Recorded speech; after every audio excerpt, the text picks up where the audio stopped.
December 12, 2016.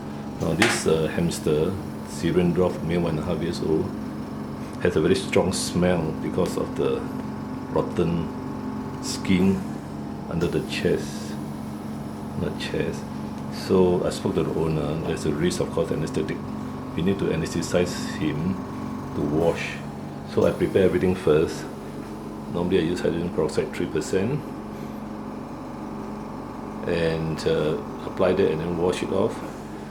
The vet she saw this morning gave her the hypochlorite solution and the silver cream to apply, but the hamster bites, so it's not possible for her to do it herself. So this one has to be done under anesthesia. And now, okay, we'll get ready first before we do anything. So I have my B3 injection subcutaneous 0.05 ml with Hartmann.